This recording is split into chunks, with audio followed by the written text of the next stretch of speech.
প্রিয় নবম দশম শ্রেণীর শিক্ষার্থীরা এবং যারা এসএসসি পরীক্ষার্থী রয়েছে, আমরা আজকে উচ্চতর গণিতের 9.1 অনুশীলনী 205 পৃষ্ঠার যে কাজের দুটো অঙ্ক রয়েছে চ আর ছ, এই দুটো সলভ করছি। ইতিপূর্বে অন্যান্য পার্টগুলো যারা দেখোনি, আমরা ভিডিও নিচে প্লে লিস্টের লিঙ্ক দিয়ে দিই, সেখান থেকে তোমরা দেখে নেবে।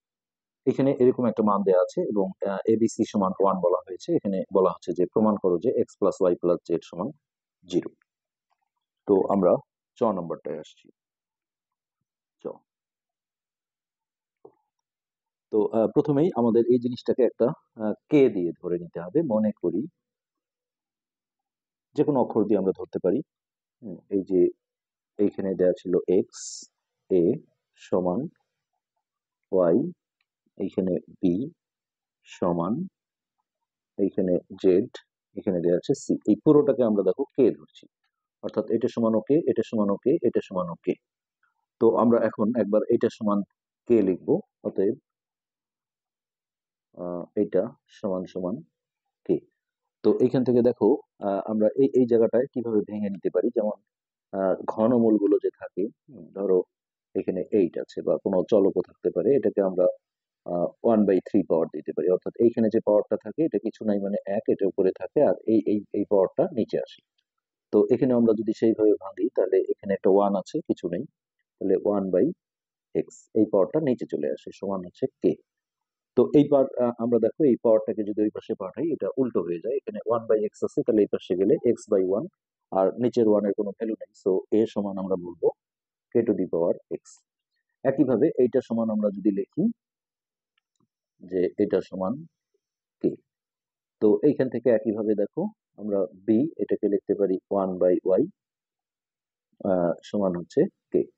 তাহলে এইখান থেকে আমরা বি এর মান পাবো হচ্ছে k⁴y। এই এই পাশে আসলে এটা উল্টো হয়ে যাবে, নিচের 1 এর যেহেতু কোনো দাম নেই। এবার এইটা থেকে আমরা সি এর মানটা বের করবো। এখানে ছিল জেড সি কে, তাহলে এটা ফার্স্ট টাইম এইখানে আমরা লিখবো c⁴1/z সমান কে, তারপর সি সমান হবে k⁴z।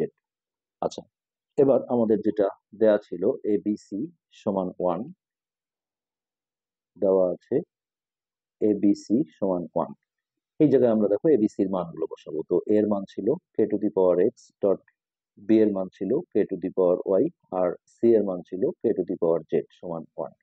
তো আমরা জানি সূচকের গুণনের নিয়ম, যে একটা ভিত্তি নিয়ে পাওয়ার গুলো যোগ করতে হয়, অর্থাৎ x plus Y plus Z. আর এই পাশটা আমরা কি করব দেখো, k⁴0, কোনো কিছুর উপর 0 পাওয়ার দিলে তার ভ্যালু হয় 1। এটা আমাদের করার উদ্দেশ্য হচ্ছে দুই পাশের ভিত্তিটা একই করা, তাহলে ভিত্তি ভিত্তি ক্যান্সেল হলে পাওয়ার পাওয়ার সমান, অর্থাৎ x plus Y plus z সমান 0। তো এই বিষয়টাই কিন্তু আমাদের প্রমাণ করতে বলা হয়েছিল। তো খুবই মজার অঙ্ক এটা। এরপর আমরা লাস্ট অঙ্ক 6 নম্বরটা শেষ করছি। এর পরের পার্ট থেকে আমরা অনুশীলনীর যে অঙ্কগুলো রয়েছে সেগুলো সলভ করার চেষ্টা করব। তো 6 নম্বর অঙ্কে যেটা আছে,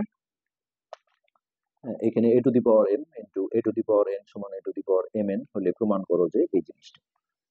তো আমরা এটাও প্রথমে দেওয়া আছে থেকে আসবো। দেওয়া আছে a⁴n ডট a⁴m সমান a⁴n।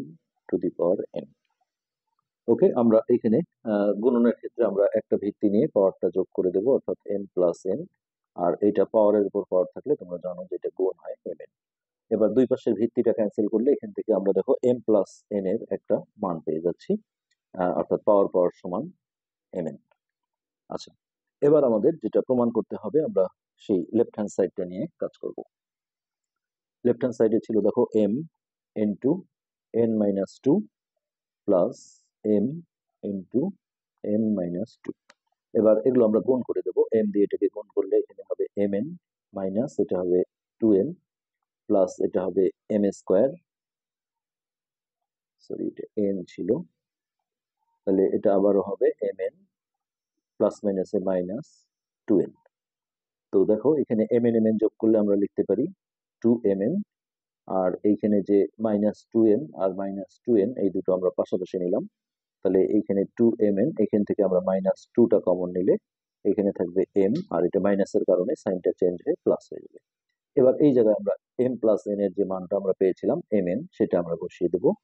তো mn মাইনাস টু এটার মান হচ্ছে mn। তাহলে প্লাস টু mn আর মাইনাস টু mn ক্যান্সেল হয়ে গেলে এটা জিরো হয়ে যায়। তো এটা রাইট সাইডে জিরো দেওয়া ছিল, আমরা এখানে বলে দেবো। অতএব লেফট হ্যান্ড সাইড সমান রাইট হ্যান্ড সাইড, হ্যাঁ এখানে প্রমাণিত। তো এটাই ছিল আমাদের মূলত আসলে অনুশীলনের বাইরে, হ্যাঁ আমাদের লাস্ট অঙ্ক। আজকের পাঠ আমরা এখানে শেষ করছি। ধন্যবাদ।